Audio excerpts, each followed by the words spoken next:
என் இதயம் யாருக்கு தெரியும், என் வேதனை யாருக்கு புரியும், என் தனிமை என் சோர்வுகள் யார் என்னை தேற்றுவார், யார் என்னை தேற்றுவார். என் இதயம் யாருக்கு தெரியும், என் வேதனை யாருக்கு புரியும், என் தனிமை என் சோர்வுகள் யார் என்னை தேற்றுவார், யார் என்னை தேற்றுவார், இயேசு என்னை தேற்றுவார்.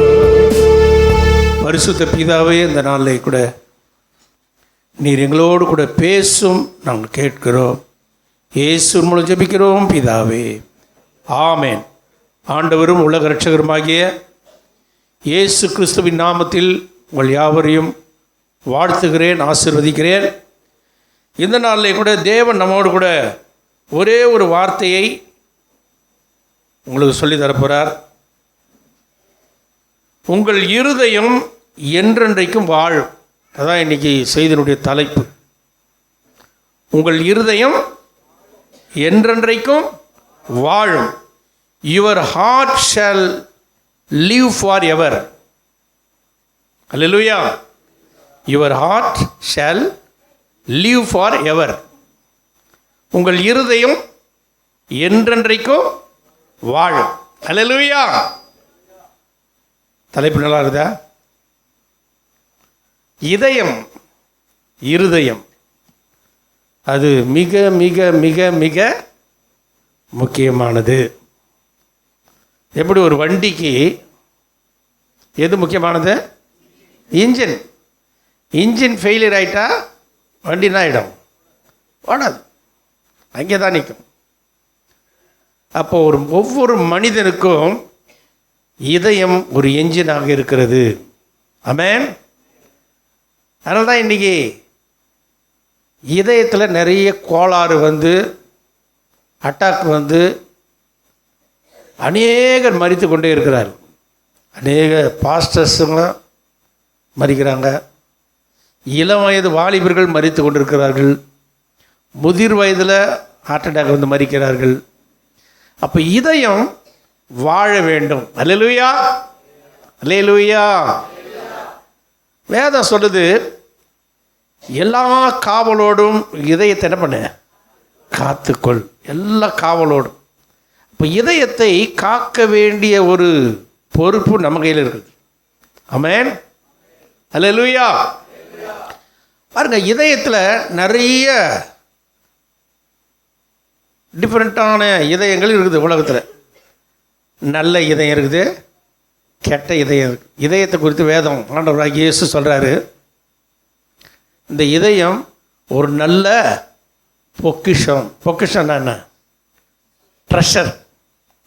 ஒரு பொக்கிஷம், பொக்கிஷ சாலை, ஒரு ஸ்டோர் ரூம். இந்த இதயத்தில் நிறைய ஸ்டோரேஜ் பண்ணி வைக்கிறது. இதயம் ஒரு பொக்கிஷன்றார் ஆண்டவர். நல்ல மனுஷன் தன் நல்ல பொக்கிஷமாக இதயத்திலிருந்து என்ன பண்ணுறான்? நல்லவைகளை எடுத்து காட்டுகிறான். பொல்லாத மனுஷன் தன் இதயமாகிய பொல்லாத பொக்கிஷத்திலிருந்து பொல்லாதவைகளை எடுத்து காட்டுகிறான். வேதத்தில் சொல்லுதா பாருங்க. அப்போ நம்ம இதயம் தான் நல்லவைகளையும் சேர்த்து வைக்குது, பொல்லாதவைகளையும் சேர்த்து வைக்குது. அப்போ நல்ல மனுஷன் அவனுடைய நல்ல இதயமாகிய பொக்கிஷத்திலிருந்து நல்லவைகளை எடுத்து காட்டுகிறான்.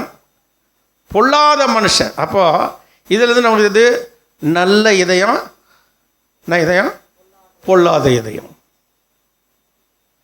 இன்னும் திருக்குள்ளதும் மகா கேடுள்ளதுமான இதயம் இருக்குதா? வேதத்தில் இருக்குது. திருக்குள்ளதும், திருக்கு மகா கேடு, இப்படி இருக்குது இதயம். ஆண்டவராகிய இயேசு சொல்கிறாரு, கல்லான இதயத்தை எடுத்து போட்டு என்ன பண்ணுறேன், ஆமாம், செம்மையான தசையான இதயத்தை உங்களுக்கு தருகிறேன்றார். அப்போ கல்லான இதயம் இருக்குது, செம்மையான தசையான இதயம் இருக்குது, புதிய இதயம் இருக்கிறது, பழைய இதயம் இருக்குது. அப்போ இதயத்தில் நிறைய வெரைட்டிஸ் இருந்துக்கினே இருக்குது. இதயத்தை குறித்து நல்லா நம்ம சொல்லிக்கினே போகலாம். இதயம் தான் என்ன பண்ணுது, மனுஷனுக்கு என்ன சப்ளை பண்ணுது, ரத்தத்தை சப்ளை பண்ணுது. இந்த இதயத்திலிருந்து தான் ரத்தம் வந்து தலைக்கு இருந்து உச்சங்கால்லேருந்து உச்சந்தலையிலேருந்து உள்ளங்கால் வரைக்கும் ரத்தம் பம்பிங் பண்ணி அதை அனுப்பினே இருக்குது. அப்போ அந்த இதயம் மட்டும் ஏங்கலைன்னா அங்கங்கே என்ன ஆகிடும், ஸ்டக் ஆகி போய் நின்றுவிடும். கால் இழங்காது, கை இழங்காது, தலை ஆடாது, மூளை வேலை செய்யாது, லங்ஸ் வேலை செய்யாது, எந்த ஸ்பேர்ஸுமே என்ன பண்ணது உள்ள. ஆண்டவர் ரொம்ப அருமையாக நம்மளை படைச்சி வச்சுக்கிறார். அப்போ பாருங்கள், இதிலேருந்து என்ன தெரியுதுன்னா, இதயம் ஒரு மனுஷனுக்கு மிக மிக மிக மிக அவசியமானது. அல்லேலூயா, அல்லேலூயா. கர்த்தருடைய பரிசுத்த நாமத்துக்கு மகிமை உண்டாகட்டும். நான் உங்களுக்கு சிம்பிளாக சொல்லி தரப்போகிறேன். இந்த இதயத்தை நாம் காத்து கொள்ள வேண்டும், அப்படிதானே? அதை தான் சொல்ல தரப்போகிறேன். இப்போ நான் இந்த இதயத்தை குறித்து நாம் சங்கீதம் 22ஆம் அதிகாரம் 26ஆம் வசனத்தை நீங்கள் வாசிக்கும் போது அங்கே சொல்லப்பட்டிருக்குது.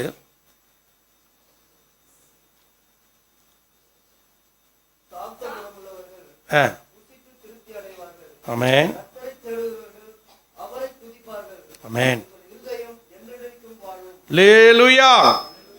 கர்த்தருடைய பரிசுத்த நாமத்துக்கு மகிமை உண்டாகட்டும். நல்லா கவனிக்கணும்.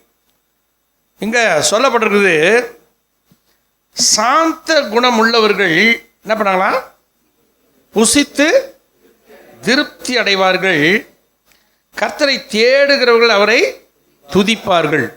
அதுக்கு முன்னாடி வசனத்தில் சொல்லப்படுது, மகா சபையிலே நான் கர்த்தரை துதிப்பேன், அவருக்கு பயப்படுகிறவர்களுக்கு முன்பாக என் பொருத்தனைகளை செலுத்துவேன். சாந்த குணமுள்ளவர்கள் புசித்து திருப்தி அடைவார்கள், கர்த்தரை தேடுகிறவர்கள் அவரை துதிப்பார்கள். அப்போ ஒரு 3 பாயிண்ட் தான் உங்களுக்கு நான் சொல்லி தரப்போகிறேன். முதலாவது, என் பொருத்தனைகளை செலுத்துவேன். அல்லேலூயா, அல்லேலூயா. I will pay my vows. vows-னாக்கா ப்ராமிஸ், உறுதி. நான் உறுதி எடுத்ததை நான் நிறைவேற்றுவேன். என் பொருத்தனைகளை செலுத்துவேன். இரண்டாவதாக, சாந்த குணம் உள்ளவர்கள், மீக்னஸ். சாந்த குணம்னா என்னது? மீக்னஸ், மீக். அடுத்தது, கர்த்தரை தேடுகிறவர்கள். அது சீக், தேடுறது. மீக், சீக், vows. 3 காரியம். vows, மீக், சீக். ஆங்கிலத்தில் பொருத்தனையை செலுத்துறது, சாந்த குணம், தேடுதல். இந்த 3 காரியத்தை ரொம்ப சிம்பிளாக நான் உங்களுக்கு கொஞ்ச நேரத்தில் சொல்லி முடிக்க போகிறேன். நீங்கள்லாம் நல்ல ஜெபத்தோடு கூட கர்த்தர் கொடுத்த வார்த்தையை நீங்கள் கொஞ்சம் பிடிச்சிங்க. நான் ரொம்ப சீக்கிரம் முடிச்சிடுவேன். ஏன்னா நமக்கு சண்டே கிளாஸ் இருக்கிறது. எவ்வளோ பேர் இருக்கிறாங்களும் நடத்துங்க. ஆரம்பம் அற்பமாக இருந்தாலும் முடிவு சம்பூர்ணமாக இருக்கும். அல்லேலூயா. கர்த்தருடைய நாமத்துக்கு மகிமை உண்டாகட்டும். அதனால் பிள்ளைகள் சண்டே கிளாஸ் நடத்துவார்கள். பெற்றோர் தயவு செய்து உங்கள் பிள்ளைகளை நீங்கள் விட்டுட்டு கொஞ்ச நேரம் இருங்க. கர்த்தர் உங்களை ஆசீர்வதிப்பாராங்க. ஆமென். சரி, முதலாவதாக ஐ வில் பே மை vows. அப்படின்னா என்னுடைய பொருத்தனைகளை நிறைவேற்றுவேன். அல்லேலூயா. பாருங்க, வேதம் சொல்லுகிறது, பொருத்தனைகளை ஸ்தோத்திர பலியிட்டு பொருத்தனைகளை என்ன பண்ணுமா? செலுத்திட்டு. ஆபத்து காலத்தில் என்ன நோக்கி என்ன பண்ணுங்க? கூப்பிடு, நான் உன்னை என்ன பண்ணுவேன்? விடுவிப்பேன். அல்லேலூயா. கர்த்தருடைய பரிசுத்த நாமத்துக்கு மகிமை உண்டாகட்டும். நாம் பொருத்தனை பண்ணி கொண்டால் அதை செலுத்தாம இருக்கவே கூடாது. கர்த்தருக்கு ஒரு பொருத்தனை பண்ணுறோம். ஆண்டவரே, இந்த காரியம் எனக்கு கைகூடி வந்தால் நான் இதை செலுத்துக்கிறேன் ஆண்டவரே அப்படின்னு பொருத்தனை பண்ணிட்டாக்கா, அதை செலுத்தாமல் போனால் அது நமக்கு என்ன ஆகிடுமா? பாவம். அது ஒரு பாவத்தை சுமக்கிறோம். கர்த்தருக்கு முன்பாக ஒரு வாக்கை நம்ம சொல்லிட்டோம்னா அதை நிறைவேற்றி விட வேண்டும். அப்போ பாருங்க, அதை நிறைவேற்றும் போது நம்முடைய இதயம் என்ன பண்ணுமா? வாழும். நம்ம இதயம் நம்மளை குற்றப்படுத்தாது. அல்லேலூயா. நம்ம வேதத்தில் பார்க்குறோம், ஆதி அப்போஸ்தலர் காலத்தில் அனனியா சப்பீரா அவங்கள குறித்து நமக்கு நல்லா தெரியும். அவங்க ஒரு பொருத்தனை எடுத்துட்டாங்க. என்ன எடுத்துனாங்க? ஆண்டவரே, எங்களுடைய நிலத்தை நாங்கள் விற்று என்ன பண்ணுறோம், அதை முழுசாக கொண்டு போய் என்ன பண்ணுறோம்? அப்போஸ்தலர் பாதத்தில் வச்சிடறோம் ஆண்டவரே அப்படின்னு ஒரு பொருத்தனை எடுத்துனாங்க. ஆனால் நிலத்தை விற்றாங்க. சாத்தான் அவங்களுக்குள்ள ஒரு சிந்தையை கொடுத்தான். என்ன கொடுத்தான்? ஐயோயோ, நீ எல்லாத்தையும் கொண்டு போய் என்ன பண்ணுற? கொடுக்குறன்றியே, நீ என்ன பண்ணுவ அப்புறம்? அவங்க ரெண்டு பேரும் கொஞ்சம் அப்படி யோசித்து ஒரு பங்கு என்ன பண்ணிட்டாங்களாம்? வஞ்சித்து வைத்து மீதி பங்கு கொண்டு போய் அப்போஸ்தலர் பாதத்தில் கொடுத்தாங்க. அல்லேலூயா. அது அல்ல பொருத்தனை. கர்த்தருக்கு முன்பாக நீ ஒரு வார்த்தை சொல்லிட்டேன்னா அதை செலுத்த என்ன பண்ணாத? தாமதியாதே. அவங்க தப்பு பண்ணாங்க, அதுக்குரிய தண்டனை என்ன பண்ணிட்டாங்க அவங்க? அது அவங்களுக்கு பாவம் ஆயிடுச்சு. அவங்க செத்து போனாங்க ரெண்டு பேருமே. நாம் பொருத்தனை பண்ணாமல் இருப்பதே நலனும் அப்படி அதை சொல்லு. பொருத்தனை பண்ணி கொண்டால் அது என்ன பண்ணும்? செலுத்தும். அந்த பொருத்தனையை நாம் செலுத்தும் போது நம்முடைய இதயம் நம்மளை என்ன பண்ணாது? குற்றப்படுத்தாது. என் பொருத்தனைகளை நான் ஆண்டவருக்கு என்ன பண்ணிட்டேன்? செலுத்திட்டேன் அப்படின்னும் போது இந்த இதயம் தானாக வாழ ஆரம்பிச்சிடும். பாருங்க, ஒரு மனுஷன் சயின்டிஃபிக் எப்படி சொல்கிறாங்க, 100 வயசு வரைக்கும் அவனுக்கு அந்த இதயம் கோளாறே ஆகாதுன்றான். 100 வயசு வரைக்கும் அது தானாக ஓடிக்கிட்டே இருக்கும். இந்த இதயத்தை போட்டு நம்ம என்ன பண்ணுறோன்னா, தேவையில்லாத குப்பையெல்லாம் அந்த இதயத்தில் போட்டு போட்டு போட்டு போட்டு அதை என்ன பண்ணுறோம்? அந்த குப்பை என்ன பண்ணுது? நிறைய நிறைஞ்சி நிறைஞ்சி நிறைஞ்சி அது டமான்னு வெடிக்குது. அல்லேலூயா. இந்த உலகத்தில் இருக்கிற குப்பை, பலவிதமான குப்பைகள், உங்களுக்கு தெரியும் குப்பை என்னன்னா. அது நான் அதெல்லாம் ஒன்று ஒன்றா சொல்லிடுவேன். மார்க் எதிர சுவிசேஷம் 7:21 வாசிக்கலாம். பொல்லாத சிந்தனைகள், அப்புறம் விபச்சாரம், வேசித்தனம், களவு, காம விகாரம், வன்கண், பொறாமை, பொருளாசை, துஷ்டம், கபடு, இதெல்லாம் ஒரு குப்பை. அல்லேலூயா. இந்த குப்பையை உள்ளே வச்சுக்கினே இருந்தியானா இதயம் ஒரு நாளைக்கு என்ன பண்ணான்? டமார். ஒரு பாக்ஸில் குப்பை நிறைய நிரம்ப நிரம்ப நிரம்ப நிரம்ப அந்த பாக்ஸ் தாங்குமா? தாங்காது, ஒழியும். அப்போ இந்த குப்பைகளெல்லாம் தூக்கி என்ன பண்ணோம்? தூரம் போட்டணும். அல்லேலூயா. கர்த்தருடைய பரிசுத்த நாமத்துக்கு மகிமை உண்டாகட்டும். அதனால் நம்ம இதயம் வாழணும்னா இந்த பூமியில் கர்த்தருக்கு முன்பாக நாம் என்ன பொருத்தனை செய்தோமோ அதை நாம் நிறைவேற்றும் போது நம்முடைய இதயம் நம்மளை என்ன பண்ணாது? நம்மளை பார்த்து குற்றப்படுதா, நீ தப்பு பண்ணிட்டேன்னு அதை சொல்லாது. நீ தப்பு பண்ணிட்டேன்னு மொத்தம் இதெல்லாம் வந்து இந்த குப்பையெல்லாம் உள்ளே போய் சேர்ந்துடும். நம்முடைய இதயமே நம்மளை பார்த்து சொல்கிறோம், நீ உத்தமன். அல்லேலூயா. நம்ம ஒவ்வொருவரையும் பார்த்து நம்முடைய இதயம் பார்த்து சொல்லணும், நீ உண்மையாக இருக்கிறாய், நீ உத்தமனாய் வாழ்கிறாய். அல்லேலூயா. அருமையான தேவனுடைய பிள்ளைகளே, நாம் ஒவ்வொரு நாளும் தேவ சமூகத்தில் நாம் ஜெபிக்க. அதிகாலையில் 3 மணிக்கு எழுந்து நான் உலாவிகிறே ஜெபம் பண்ணியிருந்தேன். 1/2 hour என் வாழ்க்கையில் நடந்த அத்தனை காரியத்தை ஆண்டவர்கிட்ட சொல்லிக்கிட்டே இந்த சின்ன வயசுலேருந்து இப்படியெல்லாம் நடந்தேன். ஆண்டவர் ஒரு 1/2 hour நான் பேசினே இருந்தேன், மீதி 1/2 hour அவர் பேச ஆரம்பிச்சிட்டார். நான் பேசாமல் கேட்டுனே இருந்தேன். அவர் சொன்னதெல்லாம் கேட்டு கேட்டு கேட்டு கேட்டு கேட்டு என் இதயம் ரொம்ப சந்தோஷமாயிடுச்சு. அல்லேலூயா. அதிகாலையில் எழுந்து கர்த்தரை நல்லா தேடி பாருங்கள், கர்த்தர் உங்களோடு கூட பேசுவார். இன்றைக்கி காலையில் நடந்தது தான் நான் சொல்கிறேன். சரியாக 3 மணிலேருந்து 4 மணி வரைக்கும் நடந்துக்கினே ஹாலில் அப்படியே கர்த்தரோடு பேசிக்கினே இருந்து 1/2 hour நான் அவர்கிட்ட பேசினேன், 1/2 hour அவர் என் கூட பேசினேன். ஒவ்வொரு காரியத்தை பற்றி சொல்லிக்கினே தான். என் மகனே, நீ பயப்படாத, நீ எனக்கு முன்பாக உத்தமனாக இருக்கிறாய், உன்னை நான் உன் சந்ததி ஆசீர்வதிப்பேன், அப்படியெல்லாம் பேசுகிறார்.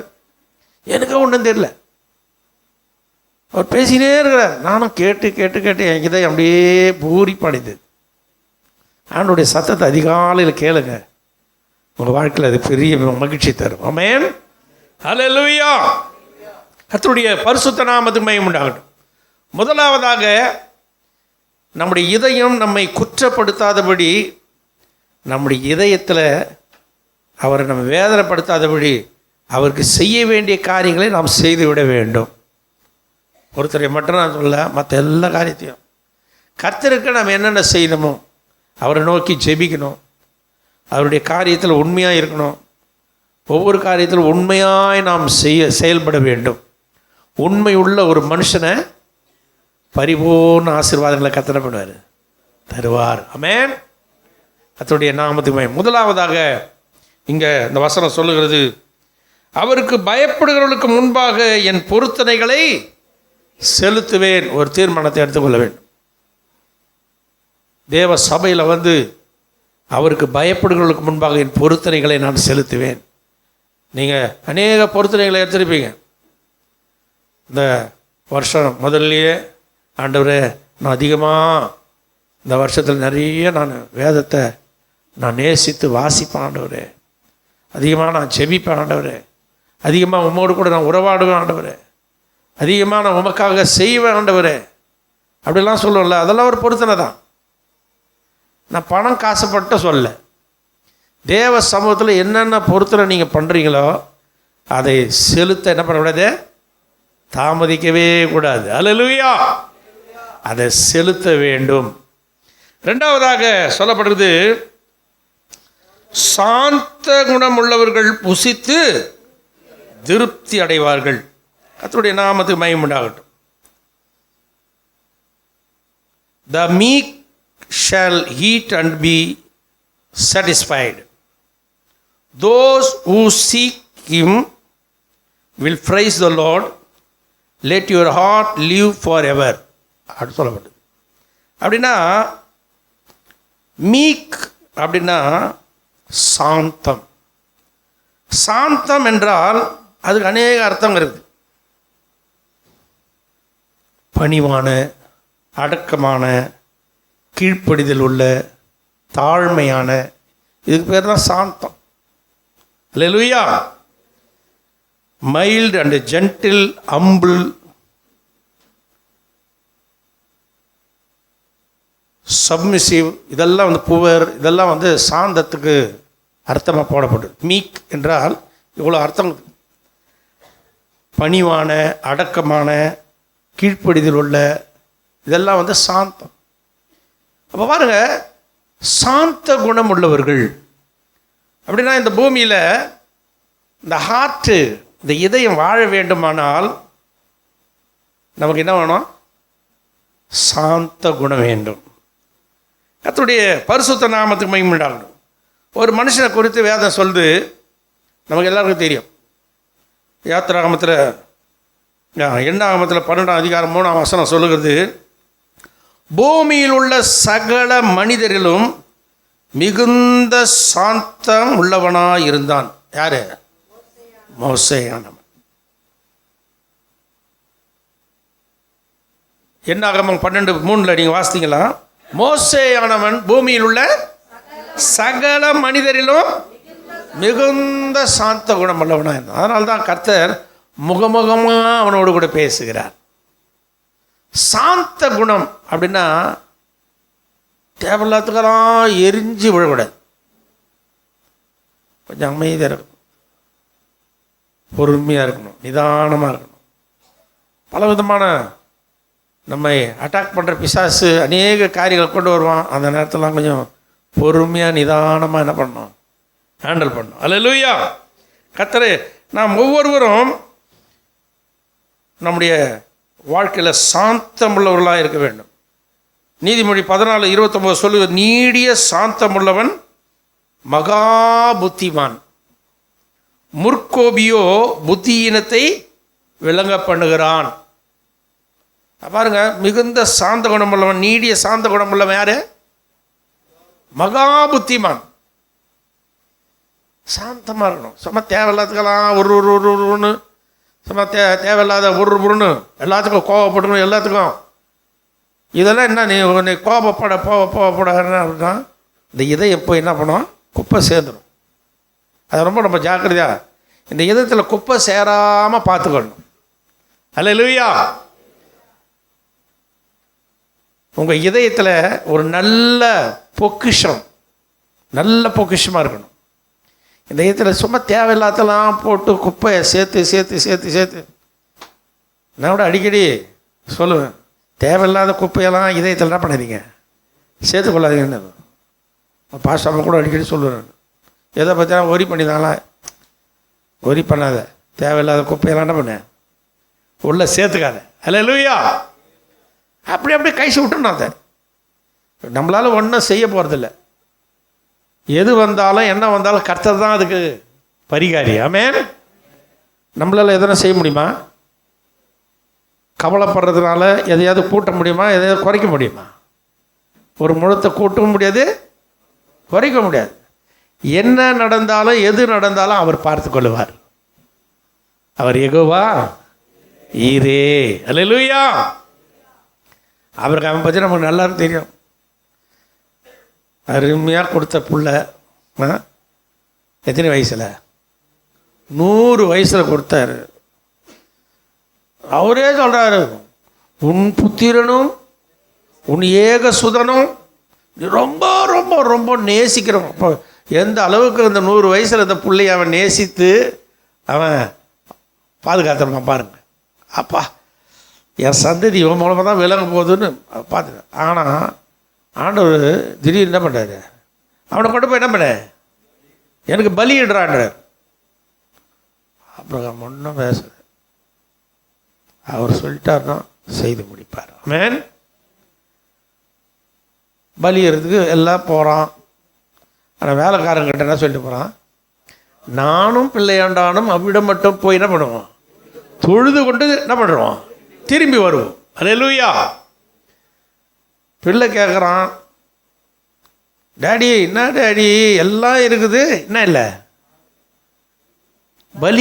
பலியிறதுக்கு ஆடு இல்லையே, ஆடு எங்கே கேட்குறான். நல்லா புத்தி தெரிஞ்ச பிள்ளை தான், எங்கேன்றான். அது தேவன் பார்த்து கொள்வார்ப்பா. தேவன் பார்த்தாரா இல்லையா? அந்த இடத்துக்கு என்ன பண்ணான், பேர் யெகோவா ஈரே பேர் வச்சான். அந்த தகப்பனுடைய இதை எவ்வளோ கஷ்டப்பட்டுருக்கும் பாருங்க. மனுஷிகமாக ரொம்ப கஷ்டம் இருந்தாலும் தேவன் சொல்லிட்டார், நான் அதை செய்து முடிப்பேன். அவர் ஆண்டவர் பார்த்தாரு, ஏற்ற நேரம் வரும்போது என்ன பண்ணிட்டாரு, நிறுத்து உன் கையை, பிள்ளையாண்டான் மேல் கையை போடாது. அப்போ அந்த படத்தில் பார்த்தாக்கா ஒரு ஆட்டுக்குட்டியை அங்கே முள்ளில் சீக்கிரத்து அதை வந்து அவன் பலியிட்டான் என்று நாம் பார்க்கணும். பாருங்கள், நம்முடைய ஆண்டவர் நமக்காக யாவையும் செய்து முடிப்பார். ஃபஸ்ட்டு அந்த திங்கிங் நமக்குள்ளே வரணும். எனக்காக யாவையும் செய்து முடிப்பார். நான் கவலைப்படுறதுனால எதையுமே என்னால் என்ன பண்ண முடியாது, சாதிக்கவே முடியாது. நான் அப்பிரயோஜனமான ஒரு மனுஷன், என்னால் ஒன்றுமே செய்ய முடியாது. நான் கவலைப்படுறதுனாலையோ நான் வந்து என் இதயத்தை போட்டு கசக்கிறதுனாலேயே என்னால் ஒன்றுமே செய்ய முடியாது. ஃபஸ்ட்டு அந்த திங்கி நமக்கு வரும். கர்த்தர் எல்லாத்தையும் பார்த்துக்கொள்வார். யெகோவா ஈரே எல்லாமே பார்த்து கொள்வீ. யெகோவா ஈரே எல்லாமே பார்த்து கொள்வீ. கலங்களப்பா நாங்கள் கலங்களப்பா, கலங்களப்பா நாங்கள் கலங்களப்பா. கர்த்தர் நாமம் என் புகலிடமே, கருத்தோடு துதித்திடுவே. கர்த்தர் நாமம் என் புகலிடமே, கருத்தோடு துதித்திடுவே. அல்லேலூயா.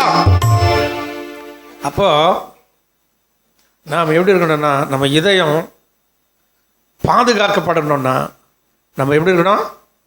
சாந்தமாக இருக்கணும். ஆவியின் கனியில் ஒரு கனி இருக்குது. அது என்ன கனி? சாந்தம். அந்த கனியை நாம் மிகுதியாய் கொடுக்கிறவர்களாய் மாற வேண்டும். எதுக்கு அதனால் சொடுக்கு சொடுக்கு சொடுக்கணும் கோபப்படக்கூடாது. கோபம் நிர்மூடனை என்ன பண்ணும்? கொல்லும். நீங்கள் நீதிமொழியில் 15, 18, 14, 29 வாசித்தீங்கன்னா, கோபக்காரன் சண்டையை எழுப்புகிறான், நீடிய சாந்தமுள்ளவனோ சண்டையை அமர்த்துகிறான். அப்போ நீடிய சாந்தத்தோடு நம்ம வாழணும். ஒவ்வொரு நாளும் சண்டையை கிளப்பி விடுறவனாக இருக்கக்கூடாது. அவன் யாருன்னா துன்மார்க்கன். துன்மார்க்கன் என்ன பண்ணுவான்? இன்னும் கொஞ்சம் எரியத்தில் என்ன பண்ணுவான்? எண்ணெயை ஊற்றி எரிய விடுவான். ஆனால் நம்ம யாருன்னா சாந்தமுள்ளவர்கள் சண்டை என்ன பண்ணோம்? அமர்த்தி போட வேண்டும். நம்ம எவ்வளோ தூரம் சமாதானம் பண்ணணுமோ அவ்வளோ தூரம் சமாதானப்படுத்தணும். எவ்வளோ தூரம் நம்ம தாழ்மையாக ஒரு ஹம்பிள்னஸ், ஒரு அடக்கமாக வாழணுமோ.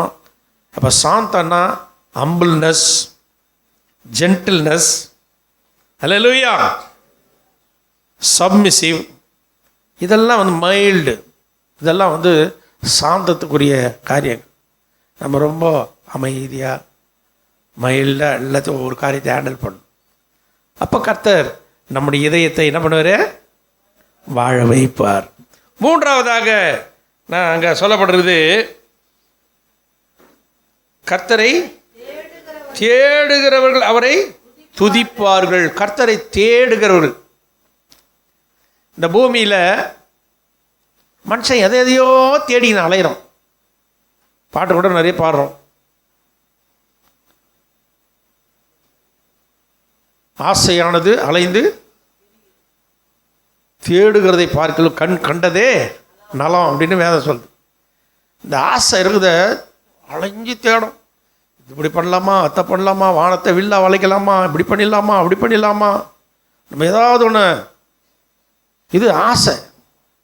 இந்த ஆசையை முற்றிலுமாக விட்டுட்டு கர்த்தரை தேடுகிறவர்களுக்கோ ஒரு நன்மையும் குறைவுபடாது.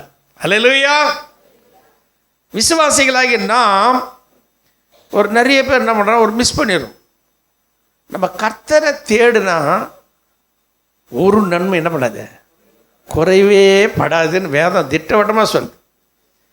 நீ இதை மட்டும் தேட மாட்டேன், நான் எங்கெங்கே தேடணுமோ எல்லாத்தையும் தேடிட்டு தான் வருவேன். அப்போ இந்த எங்கெங்கே தேடுற பாரு, இதெல்லாம் இதயத்தை போய் என்ன பண்ணும்? ஆமாம், பாதிக்கும். ஒரு மனுஷன் கர்த்தருடைய வசனம் திட்டவட்டமாக சொல்லுது,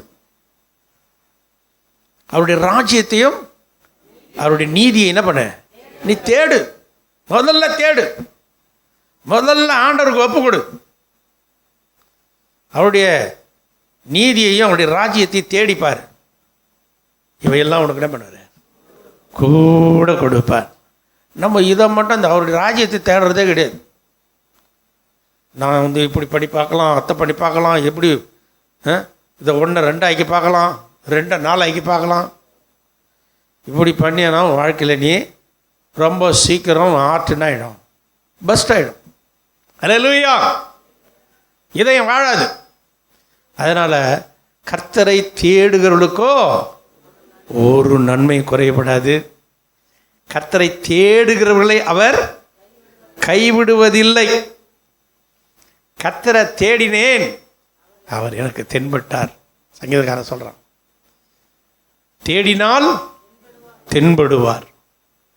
நான் தேடவே மாட்டேன், நீ பாட்டு வேறு எத்தியோ தேடி இருந்தியானா என்ன பிரயோஜனம்? உன் இதயம் தான் பெஸ்ட் ஆகிடும். சீக்கிரம் நீ 100 வயசில் சாகிறது எத்தனை வயசில் சாத்துக்கலாம் நான் சொல்ல மாட்டேன். அல்லேலூயா. 100 வயசு வரைக்கும் நம்ம இதயம் வாழ்ந்துக்கினே இருக்கணும். அல்லேலூயா. அதனால் கர்த்தரை மாத்திரம் தேடுகிறவர்களாய் நம்ம வாழ வேண்டும். 1 நாளாகமம் 16ஆம் அதிகாரம் 10ஆம் வசனம் சொல்லுகிறது, அவருடைய பரிசுத்த நாமத்தை குறித்து மேன்மை பாராட்டுங்கள், கர்த்தரை தேடுகிறவர்களின் இருதயம் மகிழ்வதாக. ஹல்லேலூயா. பாருங்க, கர்த்தரை தேடுகிறவர்களின் இருதயம் என்ன பண்ணுமா? மகிழும். உனக்கே தெரியாது, ஒரு பெரிய சந்தோஷம் உள்ளத்தில் வந்துடும். நீ ஆண்டவரை தேடி பாரு. நான் ருசித்ததுனால தான் சொல்கிறேன் உங்களுக்கு. ஆண்டவரை தேட தேட தேட நம்முடைய இதயத்தில் இருக்கிற எல்லா பாரங்களும் அப்படியே வெளியே போயிடும். நம்முடைய இதயத்தில் ஒரு மகிழ்ச்சி உண்டாகும். இதயத்தில் மகிழ்ச்சி வந்தாலே என்ன நடக்கும் தெரியுமா? கர்த்தரிடத்தில் மன மகிழ்ச்சி ஆயிரு. அவர் உன் இருதயத்தின் வேண்டுதல்களை எல்லாம் உனக்கு என்ன பண்ணுவார்? நிறைவேற்றுவார். அல்லேலூயா. கர்த்தரிடத்தில் மன மகிழ்ச்சியாயிரு. அவர் உன் இதயத்தின் வேண்டுதல்களை எல்லாம் உனக்கு என்ன பண்ணுவார்? அருளி செய்வார். நம்ம இதை மட்டும் செய்யறது கிடையாது. இதயத்தை போட்டு புரிஞ்சுக்கணும். ஐயோ இது இல்லையா, அது இல்லையா, இப்படி இல்லையா, அப்படி இல்லை, யாரை போய் பார்க்கலாம், அவனை பார்க்கலாமா, இவனை பார்க்கலாமா, எங்கே போகலாமா, அங்கே எங்கேயும் போதில்லை, ஏசப்பா மட்டும் பாரு. அவரை பார்த்துக்கிறே இருந்தால் போதும், ஆட்டோமேட்டிக்காக உன் காரியங்கள் நடக்கும். நான் அடிக்கடி சொல்லுவேன், நீ அவரை பார்த்துக்கிட்டே இருந்தானா எவன் தலையிலே ஒரு தட்டுவார் ஆண்டவரே, எத்தனை கொடுத்துருவார் ஆடுவார். அவன் வந்து தானாக கொடுத்துட்டு போவான். அது உங்கள் சொந்தக்காரனாக இருக்கலாம், இல்லை அயலானாக இருக்கலாம், எங்கேயானா எத்தனையோ சாட்சிகளை நாம் கேட்டிருக்கிறோம். அதனால் நம்முடைய இதயத்தை நம் தேவையில்லாத குப்பைகள் இருக்கிறத தூக்கி போட்டுட்டு இதயத்தில் ஆண்டவரை தேடுகிறவர்களாய் நாம் மாற வேண்டும். ஆமென். அல்லேலூயா. 2 நாளாகமம் 23 சொல்லப்பட்டது, யோசபாத்துக்கு விரோதமாக நிறைய ஏராளமான கூட்டம் வந்துடுச்சு. அங்கே யோசபாத்து அவங்க எல்லாரையும் பார்த்து என்ன பண்ணுறான்? பயப்படுறான். ஐயோ என்னடா இது, இவ்வளோ பேர் வந்துட்டானுங்களே, இவனுங்கெல்லாம் எப்படி சமாளிக்கிறது அப்படின்னு பயந்து அவன் என்ன செய்தானா? கர்த்தரை தேடுகிறதுக்கு ஒருமுகப்பட்டு யூதாவெங்கும் என்ன பண்ணனா? உபவாசத்தை கூறினான். அல்லேலூயா. ஆண்டவர் கைவிட்டாரா? என்ன நடந்தது? சத்துருக்களை என்ன பண்ணறான்? ஒருத்தரை அப்படியே ஆண்டவர் ஏவி விட்டார். அவனுங்களே அடிச்சு செத்தானுங்க. அல்லேலூயா. அவனுங்களே ஒருத்தன் வெட்டிக்கினே செத்து போனோம். யோசபாத்து இந்த யூதா ஜனங்க என்ன பண்ணாங்கன்னா 3 நாளாக என்ன பண்ணாங்க? போய் அவங்க கொள்ளையை சுதந்திரித்தார்கள்.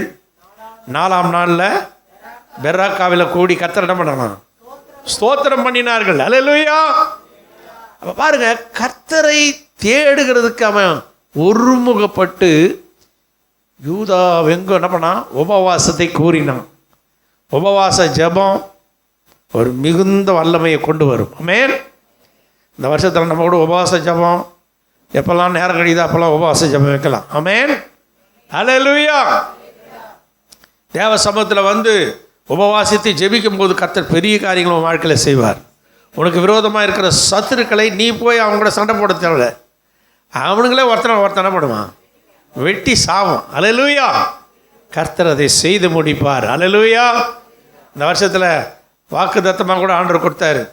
அந்த யாத்திராகமம் 23 நம்ம வாசித்தோம். எனக்கு பயப்படுகிற பயம் உனக்கு முன்பாக செல்லும், உனக்கு விரோதமாய் வருகிற ஜனங்களை நான் என்ன பண்ணுவேன்? கலங்கடித்து முதுகு காட்டப்படும். கலங்கடிப்பார். முதல்ல கன்ஃபியூஸ் பண்ணிட்டு வரானு. உனக்கு விரோதமாக வருவான், இதை பண்ணிடலாம் அதை பண்ணிடலாம், அவனுங்களை கலங்கடிச்சிடுவார் ஆண்டவர். வசனம் அப்படி தான் சொல்லுது. அந்த ஜனங்களை கலங்கடித்து என்ன பண்ணுவாரான்? முதுகு காட்ட பண்ணுவார். சத்துருக்களை முதுகு காட்ட பண்ணுவார். நம்மளோட வார்த்தையை நம்புவோம், வார்த்தையை விசுவாசிப்போம். கர்த்தர் நம்முடைய வாழ்க்கையில் பெரிய காரியங்களை செய்வார். எல்லாரும் எழுந்து நிற்கலாமா?